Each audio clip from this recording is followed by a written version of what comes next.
I'm just going to take a deep breath, because there was a time when I couldn't take a deep breath. Life is difficult. M. Scott Peck said that in 1973 when he wrote those words in his book called The Road Less Traveled. I am here to share my road less traveled. He gave permission to go on a spiritual journey, and I am so proud to be on that journey, and I'd like to share it with you.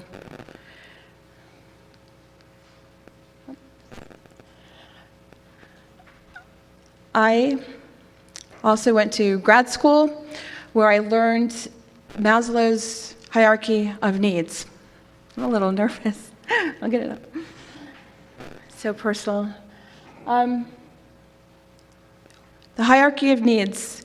What I learned is that individuals and communities are shared. What we go through as an individual, also we go through as a community. So in the very first bottom is the physiological needs of home, food, safety. The next one is security, where we feel safe, the building, the law enforcement, being safe, low crime. That's how it's displayed in the community. The second part is love and belonging.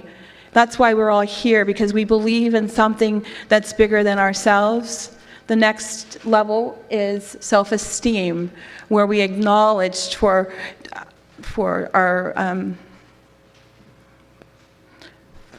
our gifts.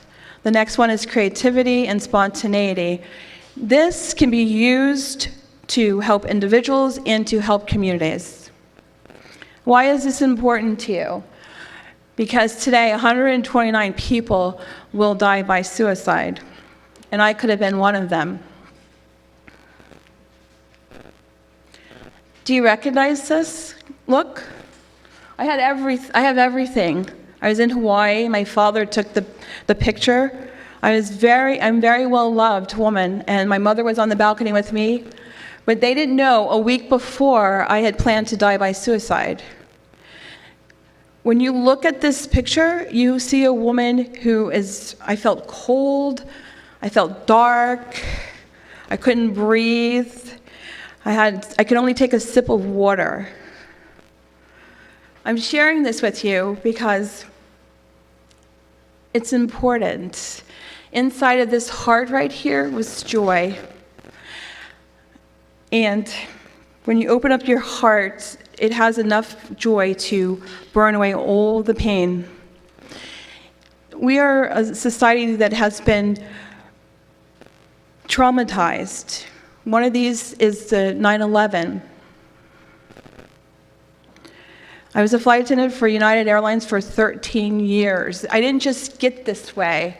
It's an accumulation of life stresses, 9/11, divorce, financial problems. Some medical doctors would call that complex PTSD. They have medical terms for it. However, I ended up like this, and one of it was from the 9/11 when I was a flight attendant, and I was the chief purser. I watched the towers fall down in the, I didn't realize how personal this is.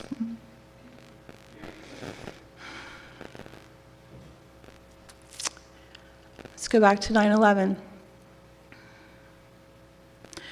9/11, I was in Los Angeles. I was standing in the living room with my friend, and we watched the first tower burning. We watched it live when the second plane hit, and our whole lives were changed. In my mind, I quit. I didn't want to be a flight attendant anymore. And then on the table in my apartment, a couple days later, there was a blinking light. And in that blinking light I pressed the button, and it was T. Anderson, report to the crew desk. We have an assignment for you. And trembling, I called the crew desk. They said, we need you to be the first flight attendant on the flight going back from Los Angeles to Washington, D.C. You will be the chief purser. And I'm trembling still. And I felt called by God. I felt this voice sounded like God talking to me. So I gathered my strength, I put my uniform on, and I show up, and it's solemn like this right here, it's just quiet. There's 22 flight attendants. You have to understand that usually we have 14 flight attendants, but today we have 22. And we're all lined up, they have their suitcases, and we are the first flight going back to Washington, D.C. We walk to the plane, we get there, and it's still solemn. The passengers start coming on board, and what they do is they start giving us gifts, newspapers, donuts, nodding to us, just nodding, just this silent knowing, and they go and they sit down in the seats, and it's quiet. And I'm holding the microphone because I'm the one that's going to help us navigate this flight back to Washington, D.C. The door is closed behind me because the pilots cannot be contacted. That's new because we were moving into a new world and we didn't know how to respond to it. So they were locked down. I didn't even speak to them.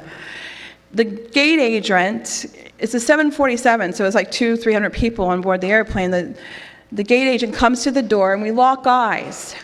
And this big, huge, heavy door comes down like this, and we're like this. And our eyes are connected, and all of a sudden the door shuts, and we're all alone on this plane together. And that's human connection. She asked me if I was okay. Do you need anything? And I'm saying, yes, we're okay.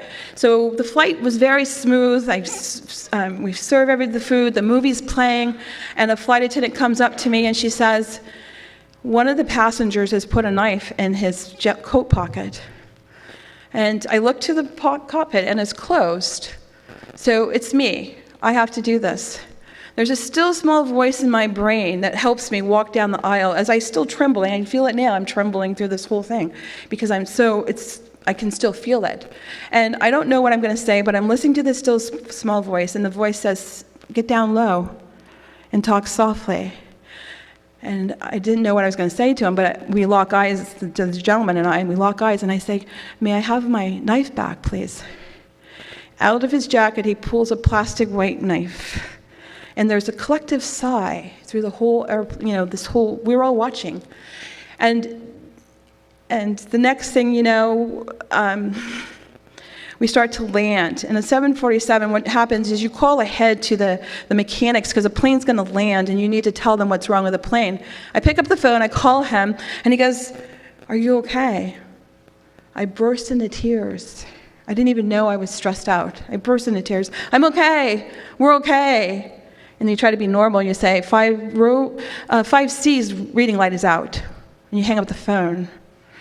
So we landed in Washington Dulles International Airport, and there was a spontaneous applause. Spontaneous. We had accomplished something unknown. More flights come, more traumatized people come, and I can't do this anymore. I'm on a morning flight one day, and there's passengers coming on, and they're terrified. I'm terrified. Everybody's terrified. And I decide that I'm going to pour some orange juice. I'm going to pour some vodka in my orange juice. I don't even drink, but I can't do this flight like this. So I pick up the glass like this, trembling, and there's a still small voice, pour out the drink, Tonya. Pour the drink out. And I pour the drink out like that. I'm still trembling. So I can't do it anymore. I quit flying. I'm not a flight attendant anymore, and I land in Williamsport. Traumatized by life, military sexual trauma, divorce, you name it, I land right here. And I can't find a decent job. I'm well educated, I'm smart, I'm very betrayed by God because I'm doing all the things that God told me to do. I'm a good girl, I don't drink, don't go out, blah, blah, blah. And I land here and I feel so isolated. I don't have the same language to be able to talk to people. I feel very alone. I land in the coffee and tea room. Now, by now, when you are confused, now when you are in a suicidal state, I could not see. You come tunnel vision like this. It becomes like this, cold inside. I had a big coat on, it's hot outside. There's a sea of blue over here. And all of a sudden, this blue comes right in my face. And he looks at me, and he goes, are you okay? Because I can't answer him. My brain is not working. I cannot answer him full questions. He asks, "You okay?" I'm like, "No, who's your husband?" I could not answer him. "Are you cold? I'm from California." So he just starts calmly talking to me. He sees me. He sees that I am not okay. His name is John McKenna, and he's a police officer, and he shakes my hand. And I kind of come life a little bit like this, a little bit more, and he starts talking about his church, and he starts talking about mission trips. And this mission trip saved my life, because he did not know that that was that little prayer that I had said when I was a flight attendant to God, that one day I'd like to build a school. I want to build a school.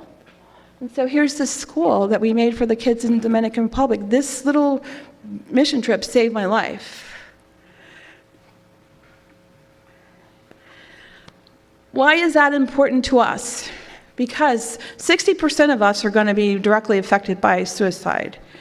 And it's really important for you to know that 80% of people do not want to die. They just want the pain to go away. They just want the pain to go away. They don't know how to ask for help. That woman that you saw there, she didn't know how to ask for help. Her dad and her mom right there. They don't even know I'm suicidal. They don't know. And I couldn't say it.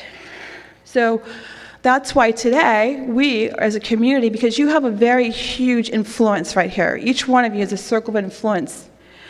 And I believe that we can break the stigma of asking for help. And we're going to do that right now. So, just together, we're going to whisper, "I need help." Say, "I need help." Okay, in the normal voice, "I need help." Now, for all my extroverts, I need you to be loud. Okay? And we're all going to say this really loud. "I need help." Perfect. Excellent. So what do you do the next thing you do? The next thing to do, if somebody says that to you, you say, "Together we will figure it out." Okay? Together we will figure it out. Whisper it. "Together we'll figure it out." Normal voice. "Together we will figure it out." And now we're going to yell, really nice and loud. "Together we will figure it out." Perfect.